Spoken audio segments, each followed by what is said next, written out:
Everyone, আমরা আজকে চাইতেছি একটা আর্ট এক্সিবিশনে। এটা অনুষ্ঠিত হইতেছে হার্নিং এ, আর এটার নাম হচ্ছে ইউরো স্কিল। এটা আমাদের স্কুল থেকে আমাদের টিচার আমাদের সব ক্লাসমেটসদের নিয়ে আসছে এটা দেখার জন্য। এটা হচ্ছে ডেনমার্কের সব থেকে বড় এডুকেশনাল একটা ইভেন্ট। এখানে 38 ধরনের স্কিল প্রদর্শন করা হবে। অ্যান্ড এই কম্পিটিশনটা হচ্ছে ইয়াং পিপলদের জন্য, যারা 38 ধরনের ডিফারেন্ট ট্যালেন্ট যারা আছে তারা এখানে এগুলা সব নিয়ে কম্পিটিশন করবে। এই ইভেন্টটা হবে টোটাল 3 দিন। First day, second day and third day হইতেছে মেন অ্যান্ড লাস্ট ডে।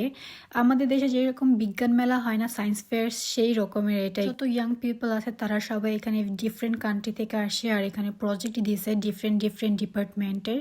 তো আমরা ইতিমধ্যে দেখছি একটা রোবটের ডগ, যেটা কিনা অনেক ইউনিক ছিল। তোমরা তো দেখলে আমার হাতে একটা সুন্দর শাইনিং করতেছে এরকম একটা ব্যাগ, ওইটা ওইখান থেকে ফ্রিতে দিতেছিল, আমি একটা নিছি।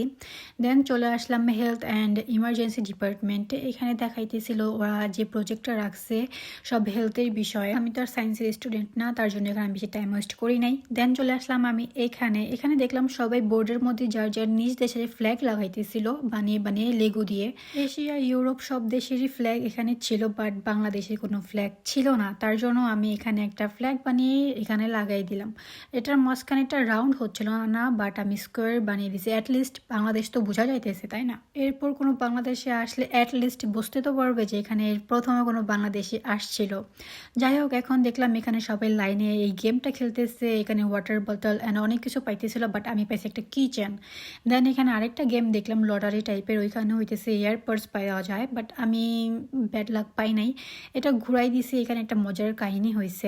এই যে বোর্ডটা দেখতে পাচ্ছ, এখানে কোয়েশ্চেন্স অ্যান্ড গিফটস দুইটাই আছে। তো আমার ভাগ্যে আসছিল কোয়েশ্চেন, তো আমাকে জিজ্ঞেস করতেছিল ড্যানিশের গরুর কয়টা পা। অনেক স্পিডে বলতেছিল, যার কারণে আমি বুঝি না। আমি বলছি গরুর 2টা পা। ও হাসতেছিল, পরে আমাকে আঙ্গুলটা দেখাই দিয়েছে গরুর 4টা পা। এখানে আবার প্রজেক্টের জন্য ফুড ডিপার্টমেন্টের বাচ্চারা এখানে স্টল দিছে। এখানে ওরা চকলেট দিচ্ছিল সবাইকে। আমি ভাবছিলাম যে ফার্স্টে চকলেট এটা, তার জন্য এটার উপর দিয়ে আরেকটু মজাদার করতে আমি এইগুলো দিতেছিলাম।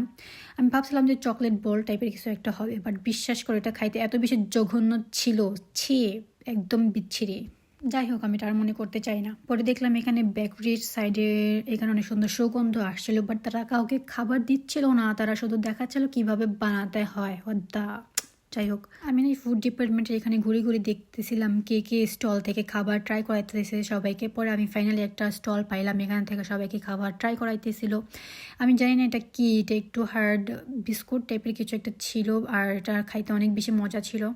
পরে চলে আসলাম এই সেলুনের ডিপার্টমেন্টের এই পাশে। এখানে হেয়ার স্টাইল, মেকআপ যা যা হয় আর কি, ওইগুলো সব কিছু হচ্ছিল।